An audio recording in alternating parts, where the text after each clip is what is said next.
మాట్లాడలేవు? ఎవరు కావాలి? అది కావాలి.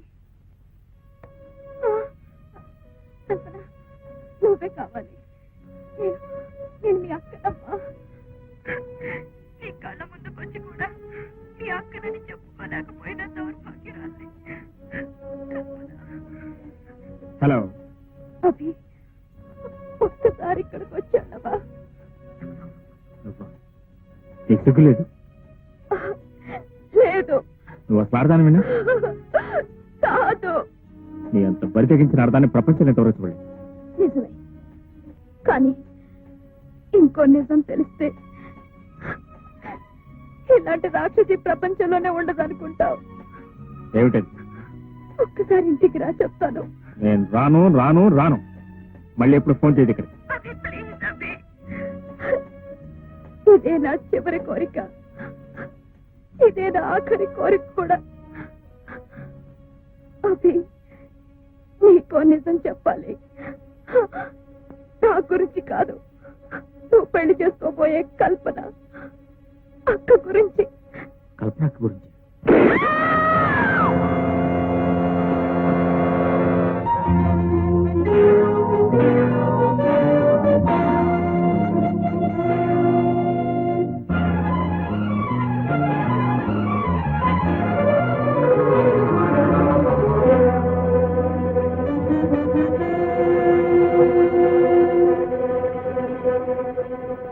అభి,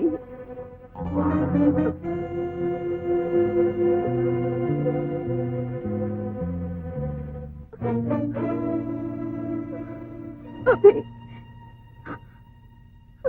నువ్వు వస్తావనుకోలేదు. పాపానికి శిక్ష పడాలి, పడింది. వద్దు, నన్ను ఇలాగే పట్టుకో. నీ ఒళ్ళో నన్ను ఇలాగే ఉండని.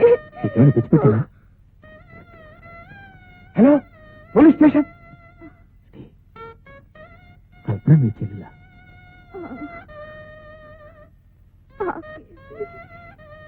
పప్పేసి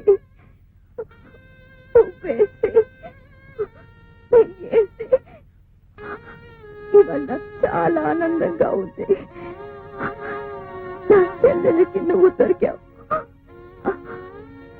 I'm very happy.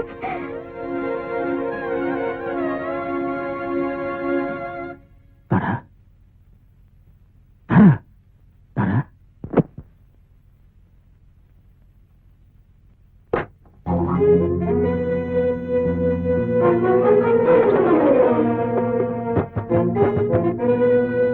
రండి ఇన్స్పెక్టర్,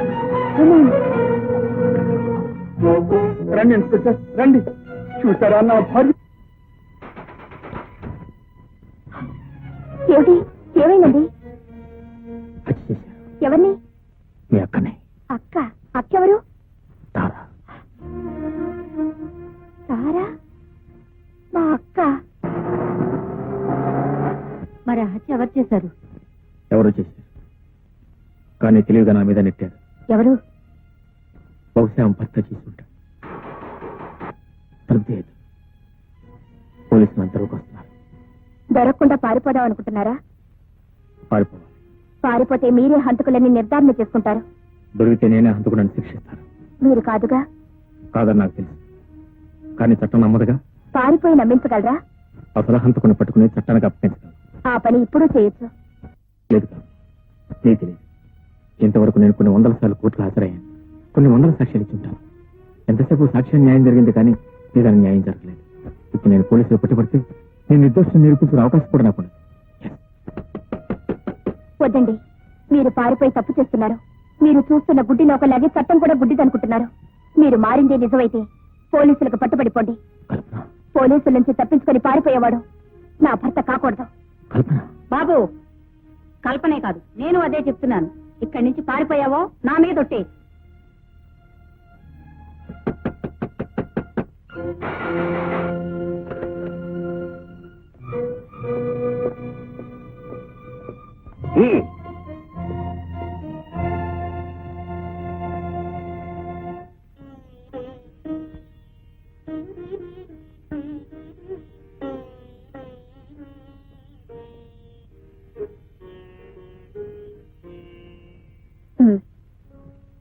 చెప్పండి, what can I do for you?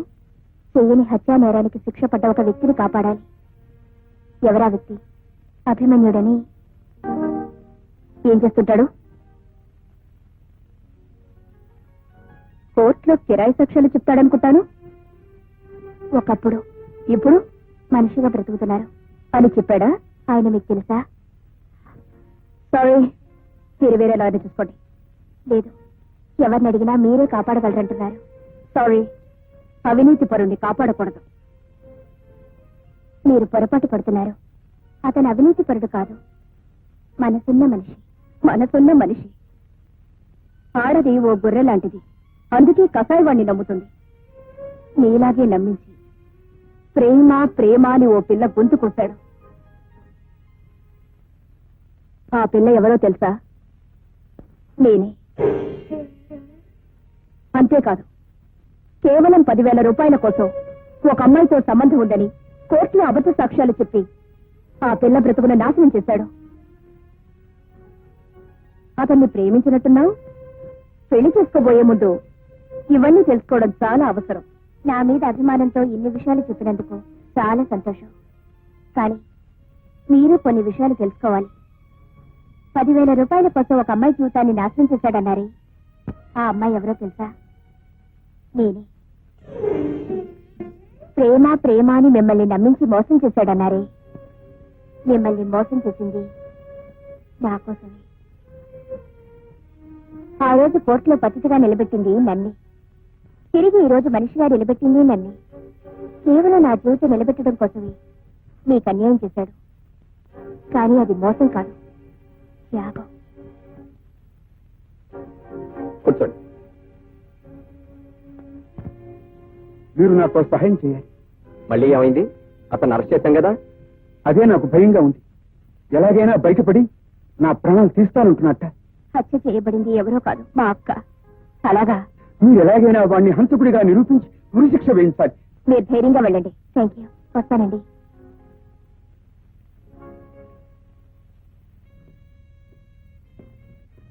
Lawyer గారు ఏదో కొత్తగా కేసు ఒప్పుకున్నట్టున్నారే. అవును, ఏదో హత్య కేసు. హత్య కేసా? అభిమన్యుడని. అతన్ని నేనే అరెస్ట్ చేశాను. అయితే మీరు తప్పని రుజువు చేసి విడుదల చేయించబోతున్నాను. ఇంపాసిబుల్. నేను రుజువు చేయడమా, మీరు విడుదల చేయడమా? అతని మీద నీకు అంత నమ్మకమా? ఒకనాడు నేను నమ్మినవాడు, ఆ తర్వాత నాకు దక్కనివాడు. ఓహో, అలాగా. అయితే లాకి ఆర్డర్కి మధ్య యుద్ధం అన్నమాట. Best of luck. Thank you. ఒక రిటైర్డ్ పోలీస్ ఆఫీసర్ అయి ఉండి మీరు ఇలా మాట్లాడడం నాకు చాలా ఆశ్చర్యంగా ఉంది. కేవలం తలుపులు మూసినంత మాత్రాన అతని మీద హత్యానేరం ఎలా మోపగలం? అతను హత్య చేస్తుండగా కళ్ళారా చూసినట్టు అబద్ధపు సాక్ష్యం చెప్పగల వ్యక్తి ఇప్పుడు మనకు కావాలి. అలాంటి వ్యక్తి ఎవరైనా ఉన్నారా? అయితే ఆ హత్య మీరు చేశారా? Good good good good good. చాలా మంచి పని చేశారు. అయితే ఈ సందర్భంలో మిమ్మల్ని రక్షించగలిగిన వాడు మా గురువు ఒక్కడే. గురుగారు, పాపైన హత్య చేసి చాలా ఇబ్బందులు ఎదుర్కొన్నారు. మీరు సాయం చేస్తారని మాట ఇచ్చేశాను. గురుగారి దగ్గర దాచకుండా నిజం చెప్పేయండి. మీరు నాకు సహాయం చేయాలి. ఎలాంటి సహాయం? ఆ విషయంలో నేను ఒక హత్య చేశాను. మీరు నన్ను కాపాడాలి. అంటే ఆ హత్య ఎవరో చేసినట్టు చెప్తే చాలా? సార్, ఎవరైతే బెటర్? అభిమన్యుడైతే బెటర్. ఏ? ఒక్క దెబ్బకు 2 పిట్టలు అవుట్. ఎందుకని? వాడు బయట ఉంటే కేసు బయటకు లాగుతాడు. వాడు నా భార్యకు చాలా కావలసిన వాడు. అయితే మీరు చంపింది మీ భార్యనేనన్నమాట. అవును సార్. నీకు రక్షణ కావాలని అక్కడికి వచ్చావు. ఇప్పుడు నువ్వు చేసిన నేరాన్ని మరొకరి నెప్పిన రుద్దడం కోసం అబద్ధం సాక్ష్యం చెప్పమని ఇక్కడికి వచ్చావు. మిస్టర్, నువ్వు చెప్పిందంతా ఇందులో రికార్డ్ అయ్యింది. పద. You rascal. చెప్పు. ఇందాక నాతో చెప్పిన వివరాలన్నీ ఇప్పుడు డిపార్ట్మెంట్ ముందు చెప్పు. నోట్ చేసుకుంటాను. చెప్పు. చెప్తావా లేదా? ఈ భార్యను చంపింది ఎవరో చెప్పు. చెప్పు లేదా? తెలీదు. ఏ వస్తాడేనా? ఇలాంటి వాళ్ళంతా తేలిగ్గా చావరు. 10 మందిని చంపి కానీ చావరు. ఇలాంటి వాళ్ళు చచ్చినా దేశానికి నష్టమేమీ లేదు. చెప్పు చెప్పు చెప్పు. బయట నోట్ చేసుకో.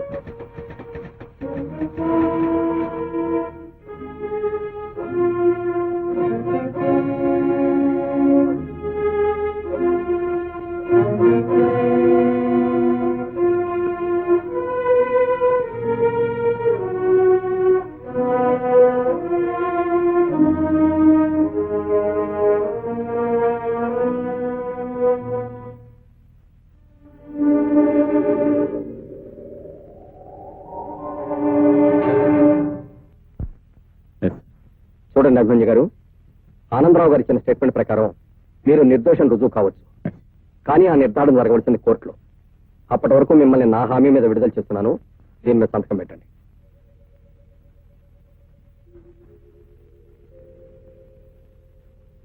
థ్యాంక్స్. మీరు థ్యాంక్స్ చెప్పాల్సింది నాకు కాదు, లాయర్ స్వప్నకి చెప్పండి. Lawyer Swapna. Yes, she's my wife. మీ కేసు ఆవిడే టేకప్ చేసింది. ఆవిడ టేకప్ చేసిన కేసే కరెక్ట్ అయింది. She's correct. Thank you. Thank you చూడు స్వప్న, నువ్వే కరెక్ట్. ఏమిటి? అభిమన్యు కేసులో కోర్టుకు వెళ్లకుండా నువ్వే గెలిచావు. Is it? అవును, హత్య చేసింది అభిమన్యు కాదు, ఆమె భర్తే ఆమెను హత్య చేశాడు. ఓహో. Good morning sir. Good morning. ఏమిటి? సారీ సార్, మిమ్మల్ని అరెస్ట్ చేస్తాను. అరెస్టా? దేనికి? హత్య చేసినాను. హత్య? Yes sir. నేనా? ఎవరిని? మిస్టర్ ప్రసాద్, అతడు ఆనందరావు మరణానికి మీరే బాధ్యులని, మీరు అమానుషంగా కొట్టడం వల్లే అతను మరణించాడని మీ మీద చార్జ్ షీట్ ఫైల్ చేయబడింది. దానికి మీరేమంటారు? ఇంట్రాగేషన్ సమయంలో ఆయన మీద నేను చేస్తున్నమాట వాస్తవమే, కానీ ఆయన చావుకు నేను కారణం కాదు. అంటే భార్య నెల తప్పింది నా వల్లే కానీ పిల్లాన్ని నేను కనలేదంటారు. అంటే మీరు కొట్టిన దెబ్బల వల్ల అతను చావలేదు కాబట్టి అది మీ మూలంగా జరిగిన హత్య కాదు అంటారు. మరి ఎలా చనిపోయాడు? తెలియదు. అతడు కేవలం కొట్టిన దెబ్బల వల్లే చనిపోయాడని డాక్టర్ సర్టిఫికెట్ ఇచ్చాడు. దీనికేమంటారు? తెలియదు. మీరు కొట్టెళ్ళిన తర్వాత మరొకడు వచ్చి కొట్టి చంపలేదుగా? తెలియదు. యువర్ ఆనర్, అడిగిన ప్రతిదానికి తెలియదు తెలియదు అని ముద్దాయి తెలివిగా సమాధానం చెప్పడం కేవలం చేసిన హత్య నుండి తప్పించుకోవడానికి సులువైన మార్గంగా భావిస్తున్నాడని కోర్టు వారు నమ్మాలి. Objection your honour. తెలియని విషయాన్ని తెలియదు తెలియదు అని చెప్పకపోతే తెలుసని చెప్తారా? తెలివైన లాయర్ గారిని ఇప్పుడు మీ ఇంట్లో మీ ఆవిడ ఏం చేస్తుంది అని అడిగితే తెలియదని చెప్తారా, తెలుసని చెప్తారా? Objection over out. Thank you your honour. Mister Prasad, అతడు ఆనందరావు మిమ్మల్ని కలుసుకున్నది మొదలు హత్య జరిగే వరకు. Objection your honour. సిపి గారు దీన్ని హత్య అని కేసుకి కొత్త రంగు పొలవడానికి ప్రయత్నిస్తున్నారు. Objection sustained. Sorry your honour. Thank you your honour. ఒక ప్రశ్నకు కరెక్ట్ గా సమాధానం చెప్తారా? మీ కస్టడీలో ఉన్న ఆనందరావుని మీరు ఎందుకు కొట్టారు? వాస్తవాన్ని రాబట్టడం కోసం. There you are. Your honour, విన్నారుగా, వాస్తవాన్ని రాబట్టడానికి చట్టాన్ని తన చేతుల్లోకి తీసుకున్నారు ఏసీపీ ప్రసాద్ గారు. వాస్తవాన్ని రాబట్టడానికి కోర్టులుండగా చట్టాలుండగా ఒక పోలీస్ ఆఫీసర్ అలాంటి ప్రయత్నం చేయడం అన్నది కావాలని చేయడమేనని కోర్టు వారు నమ్మి సాక్షుల్ని ప్రశ్నించడానికి అనుమతించవలసిందిగా కోరుతున్నాను. ఆ రోజు మీరు ఏసీపీ ప్రసాద్ గారితో స్టేషన్ లో ఉన్నారు. అవును సార్. అంటే ఆనందరావును కొట్టిన సమయంలో. అవును సార్. మరి మీరెందుకు ఆపలేదు? చచ్చిపోతాడు సార్ అంటే ఇలాంటి వాడు చచ్చిపోయినా దేశానికి వచ్చి నష్టమేమీ లేదన్నారు సార్. ఏసీపీ ప్రసాద్ గారు ఆనందరావును చావబాతుంటే మీరు ఆపే ప్రయత్నం చేయలేదా? చేశాను సార్. సర్కిల్ ఇన్స్పెక్టర్ గారితో పాటు నేను ఆపే ప్రయత్నం చేశాను. అతడు ఆనందరావును ఏసీపీ ప్రసాద్ గారు కొడుతూ ఉంటే నువ్వేం చేస్తున్నావు? నేనేం చేస్తానండి, పెద్ద పెద్ద ఆఫీసులో చూస్తానున్నారండి. ఆడితో పాటు నేను చూస్తానున్నాను. మరి నువ్వు వద్దని చెప్పలేదా? మనం చెప్తే ఏంటండి? అంటే ఆయన కొట్టిన దెబ్బలకి అతను చచ్చిపోయాడంట. హోమ్ మీద నౌకలు చెల్లిపోయండి, చచ్చిపోయాడు. ఆయన కొట్టి వెళ్ళిపోయిన తర్వాత అతను మీరు చూశారా? అయ్యగారు వెళ్ళిపోయాక చెలుకు లాగేసామండి. పొద్దుటేళ్ళు చూస్తే ముక్కమ్మటే మూతమ్మటే నెత్తురు గారి చచ్చి పడిపోయానండి. అంటే ఏసీపీ గారు కొట్టిన దెబ్బలకు తెల్లవారేసరికి ఆనందరావు సెల్లో చచ్చిపడున్నాడు కదా? Please note this point your honour. Objection your honour. కావాలని ఒక పోలీస్ ఆఫీసర్ ని నేరంలో ఇరికించాలని సిపి గారు దృఢ సంకల్పంతో ఉన్నట్టున్నారు. ఆనందరావు చనిపోయిన మాట వాస్తవమే, but it's purely an accident. Your honour, అది యాక్సిడెంట్ అయితే కోర్టుకొచ్చే ప్రతి హత్య యాక్సిడెంటే అవుతుంది. ఎవరి మీద కోపం ఉంటే వారి మీద కారెక్కించి యాక్సిడెంట్ అని రుజువు చేయొచ్చు. Objection over out. Thank you your honour.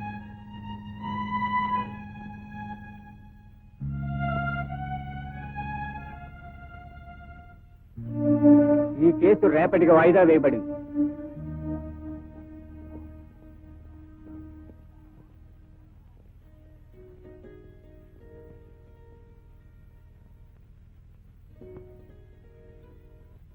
నాకు సహాయం చేయబోయి మీరు ఇబ్బందిలో పడ్డారు. ఇక న్యాయానికి సాగే లేదంటారా? న్యాయానికి సాక్ష్యాలు కావాలి. అవి నా దగ్గర లేవు. నిజాలున్నాయి కదా, ఇవి నిజాలను చెప్పడానికి కూడా సాక్ష్యాలు కావాలి. నిజం తెలిసినా కూడా కోర్టులో న్యాయం జరగదంటారా? నిజంతో న్యాయాన్ని జయించలేవని ఇప్పుడే నాకు అర్థమైంది.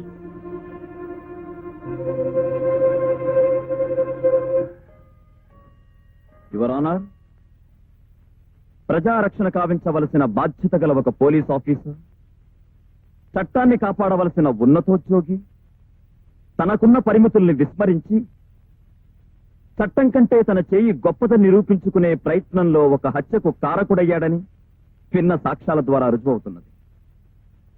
రక్షణ కోసం ఏర్పడిన ఈ వ్యవస్థ తన గొప్పతనాన్ని నిరూపించుకోవడానికి ఆ ప్రజలపైనే తిరుగుబాటు చేసి ప్రజల్ని భయభ్రాంతుల్ని చేయడం చట్టం సమర్థించకూడనిది. కాబట్టి హత్యకు పాల్పడినందుకు ముద్దాయి ప్రసాద్కి ఐపీసీ 119(302) సెక్షన్ల ప్రకారం కఠినమైన శిక్ష విధించి ప్రజల దృష్టిలో కించపరచబడుతున్న పోలీసు వ్యవస్థను ఉద్ధరించవలసిందిగా కోర్టు వారిని కోరుకుంటున్నాను.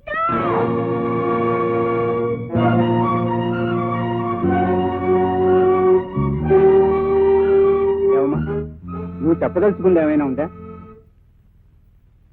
No your honour. Sorry. Your honour, నేను చెప్పవలసింది చెప్పుకోవాల్సింది చాలా ఉంది. ఎవరు నువ్వు? ఈ కేసుతో సంబంధం ఉన్నవాడిని. దేవుడి మీద ప్రమాణం చేసి దేవుడి మీద ప్రమాణం చేసి అంతా నిజమే చెప్తాను, అంత నిజమే చెప్తాను. అబద్ధం చెప్పను. అబద్ధం చెప్పను, అబద్ధం చెప్పను, అబద్ధం చెప్పను. ఏమిటి 3 సార్లు చెప్తున్నా? నిజాన్ని అంత ఖచ్చితంగా చెబుదామని. ఒక్క దేవుడి మీద కాదు, సూర్యుడి మీద ప్రమాణం చేసి చెప్తున్నాను, చంద్రుడి మీద ప్రమాణం చేసి చెప్తున్నాను, చూస్తున్న వింటున్న వారందరి మీద ప్రమాణం చేస్తున్నాను. నీ పేరు? అభిమన్యుడు. ఏం చేస్తూ ఉంటావు? గతంలో కోర్టుల్లో అబద్ధపు సాక్ష్యాలు చెప్పేవాడిని. ఇప్పుడు కూడా అదే చెప్పడానికి వచ్చా? ఇప్పుడు కూడా అదే చెప్పడానికి వచ్చిన వాడిని అయితే గతంలో కోర్టుల్లో అబద్ధపు సాక్ష్యాలు చెప్పేవాడిని నేను చెప్తాను. నీకు హతుడికి ఉన్న సంబంధం? దోషికి నిర్దోషికి మధ్య ఉన్న సంబంధం. నీకు ముద్దాయికి ఉన్న సంబంధం? నీకు నాకు మధ్య ఉన్న సంబంధం. అంటే నీకు నాకు మధ్య ఉన్న సంబంధం ఉందా? లేదు. ఇది అంతే. అదెలా? వారి భార్య నీకు స్నేహితురాలు అంటే వారు నీకు స్నేహితులు. ఆ స్నేహ బంధంతోనే నిన్ను కాపాడాలని ఆనందరావుని కొట్టారు. ఏ ఆనందరావు మీకు బంధువా? ఏ మరి ఏ బంధంతో ఈయనే చంపారనంత గట్టిగా చెప్తున్నారు? ఆయన చెప్పలేదా? లేదు. మరెవరు? నేను. నువ్వు? Yes, నేనే చంపాను. I kill that bastard. ఈ చేతులతోనే వాడు తల పట్టుకొని నేలకేసి కుట్టి కుట్టి రక్తం వచ్చేలా కుట్టి చంపాను. ఇంపాసిబుల్. It is possible. నీకు అతను చంపవలసిన అవసరం ఉంది? నేను చెయ్యని నేరం నా నెత్తి మీద వేసినందుకు, మనిషిగా మారి నన్ను తిరిగి రాక్షసుని చేసినందుకు. అవును, ఇన్ని ప్రశ్నలు నన్ను వేస్తున్నారే, నేను ఒక ప్రశ్న వేయచ్చా? ఏ? ఏసీపీ ప్రసాద్ గారి దగ్గరికి చనిపోయిన ఆనందరావు వెళ్ళాడు కదా? అవును. ఎందుకు వెళ్ళాడు? పోలీసు రక్షణ కోసం. రక్షణ ఎందుకు? నువ్వు అతన్ని చంపుతానని బెదిరించావు కనుక. That's the point. That's the point your honour. అతన్ని చంపుతానని ఎందుకు బెదిరించాను? నేను చేయని నేరం నా నెత్తి మీద వేశాడు కాబట్టి. ఆ తర్వాత ఆనందరావును పోలీసులు అరెస్ట్ చేశారు.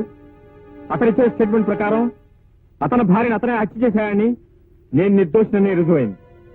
నేను నిర్దోషిని రుజువైన తర్వాత కూడా అతను తప్పకుండా ఎందుకు ఊరుకుంటాను? ఎందుకు ఊరుకుంటాను? నేనే చెప్పాను. అదెలా సాధ్యం? అతనున్న కటకటాల గదిలోకి నువ్వెలా వెళ్ళావు? గోదావరి ఎదగలిగిన వాడిని తెల్లకాలం ఎలా ఇదేమని అడుగుతుంది మీ ప్రశ్న. ఎక్కడో సెంట్రల్ జైలు నుంచి నేరస్తులు తప్పించుకొచ్చి హత్యలు జరుపుతూ ఉంటే ఆఫ్టర్ ఆల్ పక్క సెల్లో ఉన్న వాడిని చంపలేను. అతనున్న సెల్కి నేనున్న సెల్కి మధ్యలో కటకటాలు మాత్రమే ఉన్నాయి. ఆ కటకటాల పక్కన అతను కూర్చున్నాడు. కటకటాల్లోంచి నా చేతులు వెనక్గా పోనీ చేతులు మెడ పట్టుకున్నాను. అతను ముక్కుల్లోంచి నోట్లోంచి రక్తం కక్కి తెచ్చేలా అతని గొంతు నొక్కి నొక్కి నొక్కి చెప్పాను. అతను నేనే చెప్పాను. చిట్ట చివరి సమయంలో వచ్చి తీరుపడిగా నిజాన్ని ఎందుకు అంగీకరిస్తున్నారు? నా మూలంగా నిజాయితీ గల ఒక పోలీస్ ఆఫీసర్ బలి కావటం ఇష్టం లేక, నా కారణంగా ఒక ఇల్లాలి కాపురం కూలిపోవటం ఇష్టం లేక, నా బ్రతుకు ఒక అబద్ధాల పుట్టగా మిగిలిపోవటం ఇష్టం లేక, దీని మూలంగా ఒక దేవతకి ఇచ్చిన మాట తప్పటం ఇష్టం లేక, పురాణార్, నేను ఇదివరకటి వ్యక్తిని అయితే ఎవరిని గురించి ఆలోచించేవాడిని కాదు, దేని గురించి లెక్క చేసేవాడిని కాదు. కానీ నేను ఇప్పుడు మారిన మనిషిని. నా మూలంగా ఒక నిరపరాధి అన్యాయంగా శిక్షింపబడటం నాకు ఇష్టం లేదు. అందుకే మీ ముందుకు వచ్చి నేరాన్ని అంగీకరిస్తున్నాను. మీరు ఏ శిక్ష విధించినా సిద్ధంగా ఉన్నాను. నేరస్తుడు తనకు తానుగా లొంగిపోయి నేరాన్ని ఒప్పుకున్నందుకు అతన్ని అభినందిస్తూ ఆవేశంలో ఈ హత్య చేశాడన్న నిర్ధారణకు వచ్చి ఐపీసీ సెక్షన్ 304A ప్రకారం 3 ఏళ్ల కఠిన కారాగార శిక్ష విధించడం జరిగింది. ఏసీపీ ప్రసాద్ని నిరపరాధిగా నిర్ణయిస్తూ ఇక ముందు చట్టాన్ని తన చేతుల్లోకి తీసుకునే ప్రయత్నం కూడదని హెచ్చరిక చేస్తూ వారిని విడిచిపెట్టడం అయినది.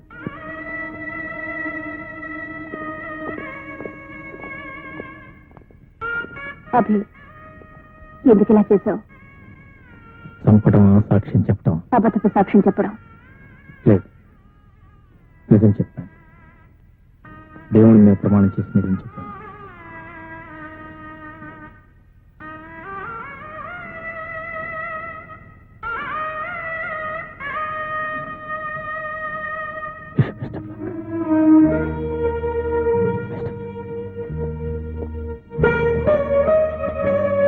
మీరు నేరం చేయకుండానే శిక్ష వేయించుకున్నారు కదా.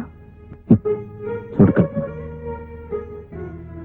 గతంలో చేసిన తప్పుకి ఎప్పుడో ఒకప్పుడు ఎక్కడో చోట ఏదో ఒక విధంగా శిక్షను పెంచాల్సింది. అప్పుడు కానీ చేసిన పాపం మాసిపోదు. బాబు, అమ్మా, 3 ఏళ్ళేగా